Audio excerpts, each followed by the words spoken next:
Hello friends, ಎಲ್ರಿಗೂ ನಮಸ್ಕಾರ. Welcome back to my channel. ನಾನಿವತ್ತು ತುಂಬಾ ರುಚಿಕರವಾದ ಉತ್ತರ ಕರ್ನಾಟಕದ ಸ್ಪೆಷಲ್ ಚುರ್ಮುರಿ ಸುಸ್ಲಾನ ಯಾವ ರೀತಿ ಮಾಡೋದು ಅಂತ ತೋರಿಸ್ಕೊಡ್ತೀನಿ. ಈಗಾಗಲೇ ನಾನು ನಮ್ಮ ಬೆಂಗಳೂರಿನ ಕಡೆ ಯಾವ ಶೈಲಿಯಲ್ಲಿ ಮಾಡ್ತಾರೆ ಅಂತ, ಅದು ನಮ್ಮ ಮನೆಗಳಲ್ಲಿ ಯಾವ ರೀತಿ ಮಾಡ್ತಾರೆ ಅಂತ ನಾನು ತೋರಿಸ್ಕೊಟ್ಟಿದ್ದೀನಿ. ಅಂದರೆ ಅದನ್ನು ಪುರಿ ಒಗ್ಗರಣೆ ಅಂತ ಕರೀತಾರೆ. ನಾನು ಡಿಸ್ಕ್ರಿಪ್ಷನ್ ಬಾಕ್ಸಲ್ಲಿ ಲಿಂಕ್ ಹಾಕಿರ್ತೀನಿ, ಅಥವಾ ನನ್ನ ಚಾನಲ್ನ ಸರ್ಚ್ ಮಾಡಿ ನೀವು ನೋಡ್ಬೋದು. ಈಗ ನಾನು ಒಂದು ದೊಡ್ಡ ಬಟ್ಲಿನಷ್ಟು ಉಪ್ಪು ಪುರಿನ ತೊಗೊಂಡಿದ್ದೀನಿ. ಆ ಪುರಿನ ಒಂದು ಬಾಣಲೆಗೆ ನೀರು ಹಾಕಿಬಿಟ್ಟು ಸ್ವಲ್ಪನೇ ಪುರಿ ಹಾಕಿಬಿಟ್ಟು ತೊಳ್ಕೊಳ್ತಾ ಇದ್ದೀನಿ. ಅದನ್ನು ತೊಳ್ಕೊಂಡು ಸ್ವಲ್ಪ ಮೆತ್ತಗೆ ಮಾಡ್ಕೋಬೇಕು. ನಾವು ಜಾಸ್ತಿ ಹೊತ್ತು ಇಡಬಾರ್ದು.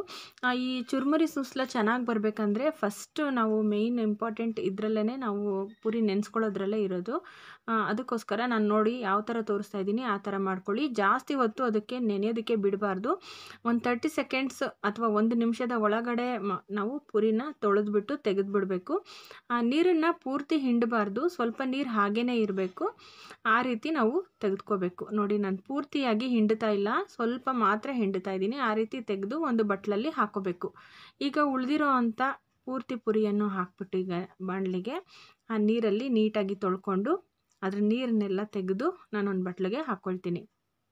ನೋಡ್ತಾ ಇರ್ಬೋದಲ್ಲ ಫ್ರೆಂಡ್ಸ್, ಈ ರೀತಿ ಈ ಸ್ಟೆಪ್ಪನ್ನ ನಾವು ಚೆನ್ನಾಗಿ ಫಾಲೋ ಮಾಡಿಬಿಟ್ರೆ ಚುರ್ಮುರಿ ಸುಸ್ಲ ತುಂಬಾ ರುಚಿಯಾಗಿ ಬರುತ್ತೆ. ಇದನ್ನು ನೀವು ಖಂಡಿತವಾಗ್ಲೂ ಒಂದ್ಸರಿ ನೋಡಿಕೊಂಡು ಮಾಡಿ. ನೋಡಿ, ಈಗ ನೀರನ್ನು ಸ್ವಲ್ಪ ಮಾತ್ರ ಹಿಂಡಬೇಕು, ಪೂರ್ತಿಯಾಗಿ ಹಿಂಡಬಾರ್ದು. ಸ್ವಲ್ಪ ನೀರಿನ ಪ್ರಮಾಣ ಹಾಗೆ ಇರಬೇಕು. ಆ ರೀತಿ ತೆಗೆದಾಗ ನೋಡಿ, ಈಗ ಉದ್ರುದ್ರಾಗಿದೆ. ಈ ರೀತಿಯಾಗಿ ಇರಬೇಕು, ನಮಗೆ ಮುದ್ದೆ ಆಗಬಾರ್ದು ಪುರಿ. ಈಗ ನೋಡಿ, 2 ಟೇಬಲ್ ಸ್ಪೂನಷ್ಟು ಕಡಲೆಪಪ್ಪನ್ನ ನಾನು ಪುಡಿ ಮಾಡಿ ತೊಗೊಂಡಿದ್ದೀನಿ. ನೋಡಿ, ಇದು ತರ್ತರಿಯಾಗಿರಬೇಕು. ಈ ರೀತಿಯಾಗಿ ಕಡಲೆಪಪ್ಪನ್ನ ಮಿಕ್ಸಿಗೆ ಹಾಕ್ಬಿಟ್ಟು ತರ್ತರಿಯಾಗಿ ಪುಡಿ ಮಾಡಿ ಇಟ್ಕೋಬೇಕು. ಈಗ ಈ ಪುರಿ ಮೆತ್ತಗಾಗಬಾರ್ದು ಅನ್ನೋ ಕಾರಣಕ್ಕೆ ಈಗ 2 ಟೇಬಲ್ ಸ್ಪೂನ್ನಷ್ಟು ಕಡಲೆಪಪ್ಪಿನ ಪುಡಿ, ಅಂದರೆ ಹುರಿಗಡಲೆ ಪುಡಿ ಅಂತ ಏನು ಹೇಳ್ತಾರೆ, ಅದನ್ನು ಹಾಕ್ತಾಯಿದ್ದೀನಿ. ಹಾಗೆ 1 ಸ್ಪೂನ್ನಷ್ಟು ಸಕ್ಕರೆನ ಸಹ ಹಾಕ್ತಾಯಿದ್ದೀನಿ. ಈ ರೀತಿಯಾಗಿ ಹಾಕಿ ನಾವು ಮಿಕ್ಸ್ ಮಾಡೋದ್ರಿಂದ ಪುರಿ ಮೆತ್ತಗಾಗೋದಿಲ್ಲ, ಹಾಗೆ ಸಕ್ಕರೆ ಅಂಶನೂ ಪುರಿಗೆ ಇಟ್ಕೊಳ್ಳುತ್ತೆ, ರುಚಿ ತುಂಬ ಚೆನ್ನಾಗಿ ಬರುತ್ತೆ. ಈಗ ಪೂರ್ತಿಯಾಗಿ ಚೆನ್ನಾಗಿ ಮಿಕ್ಸ್ ಮಾಡ್ಕೊಳ್ಬೇಕು. ಈಗ ನಾನು ಮಿಕ್ಸ್ ಮಾಡ್ಕೊಳ್ತಾ ಇದ್ದೀನಿ. ನಾನು ಸ್ವಲ್ಪ ಮಾಡ್ತಾಯಿದ್ದೀನಿ. ಇದನ್ನು ನಾವು ಬೆಳಗಿನ ಬ್ರೇಕ್ಫಾಸ್ಟ್ಗೂ ಮಾಡ್ಕೋಬೋದು, ಅಥವಾ ಲಂಚ್ ಬಾಕ್ಸ್ಗೂ ಕಟ್ಕೊಡ್ಬೋದು, ಇಲ್ಲ ಸಂಜೆ ಟೈಮು ಈವ್ನಿಂಗ್ ಸ್ನ್ಯಾಕ್ಸ್ ಥರನಾದರೂ ತಿನ್ಬೋದು. ಮಕ್ಕಳು ಸಹ ತುಂಬ ಇಷ್ಟಪಟ್ಟು ತಿಂತಾರೆ, ಹಾಗೆ ಮನೆಯಲ್ಲಿ ಎಲ್ಲರಿಗೂ ಇಷ್ಟ ಆಗುತ್ತೆ.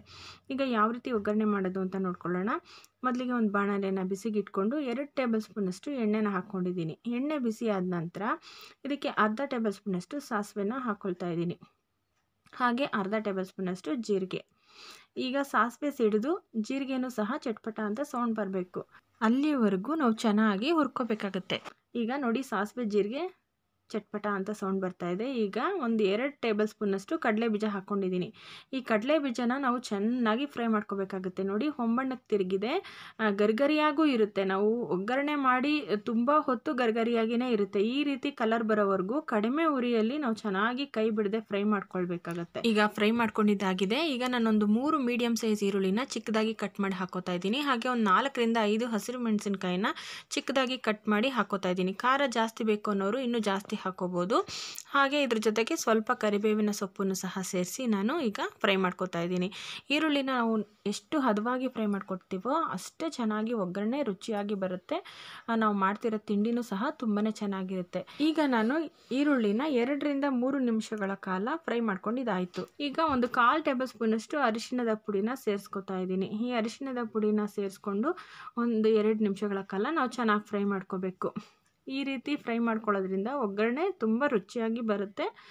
ಈರುಳ್ಳಿ ತಿನ್ನಬೇಕಾದ್ರೆ ತುಂಬಾ ಹದವಾಗಿರುತ್ತೆ ನಮಗೆ. ಈಗ ರುಚಿಗೆ ತಕ್ಕಷ್ಟು ಉಪ್ಪನ್ನು ಹಾಕಿಬಿಟ್ಟು ಈಗ 1 ನಿಮಿಷಗಳ ಕಾಲ ಫ್ರೈ ಮಾಡ್ಕೋತಾ ಇದ್ದೀನಿ. ನೋಡ್ತಾ ಇರ್ಬೋದು ಕಡಲೆ ಬೀಜದ ಕಲರ್ ಯಾವ ರೀತಿ ಇದೆ ಅಂತ ಹೇಳ್ಬಿಟ್ಟು. ಆ ರೀತಿ ಕಲರ್ ಬಂದರೆ ಗರಿಗರಿಯಾಗಿ ಹಾಗೇ ಇರುತ್ತೆ, ತಿನ್ನಬೇಕಾದ್ರೆ ನಮಗೆ ತುಂಬಾ ರುಚಿಯಾಗಿರುತ್ತೆ. ಈಗ ನಾವು ಮೊದಲೇ ಪುರಿನ ರೆಡಿ ಮಾಡಿ ಇಟ್ಕೊಂಡಿದ್ವಲ್ಲ, ಈ ಕಡಲೆಪಪ್ಪಿನ ಪುಡಿ ಎಲ್ಲ ಮಿಕ್ಸ್ ಮಾಡಿ ನೋಡಿ, ಈಗಲೂ ಉದುರುದ್ರಾಗೆ ಇದೆ, ಹದವಾಗಿದೆ. ಅದನ್ನು ಹಾಕೋತಾ ಇದ್ದೀನಿ. ಹಾಗೆ ಇದಕ್ಕೆ ಇನ್ನೂ 1 ಸ್ಪೂನ್ನಷ್ಟು ನಾನು ಕಡಲೆಪಪ್ಪಿನ ಪುಡಿನ ಹಾಕೋತಾ ಇದ್ದೀನಿ. ಈ ರೀತಿ ಹಾಕ್ಕೊಳ್ಳೋದ್ರಿಂದ ರುಚಿಯಾಗಿ ಬರುತ್ತೆ.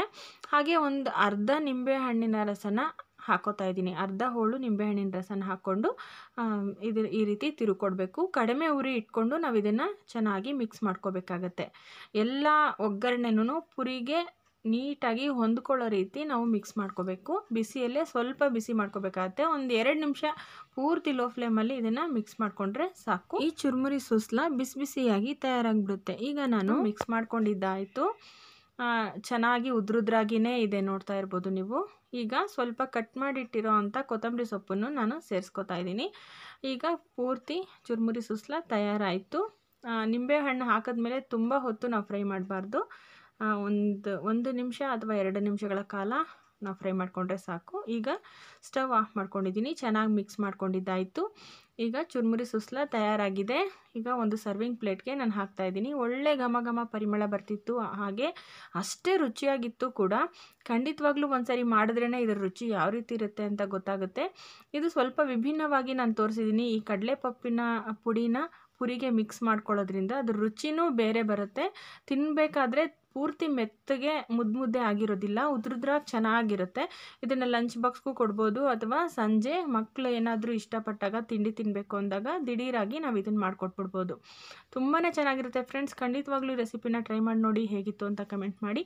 ಹಾಗೆ ನಿಮಗೆ ಈ ರೆಸಿಪಿ ಇಷ್ಟ ಆದರೆ ನಿಮ್ಮ ಫ್ರೆಂಡ್ಸ್ಗಳಿಗೆ ಶೇರ್ ಮಾಡಿ. ನಮ್ಮ ಚಾನಲ್ಗೆ ಸಬ್ಸ್ಕ್ರೈಬ್ ಆಗೋದನ್ನು ಮರಿಬೇಡಿ ಫ್ರೆಂಡ್ಸ್.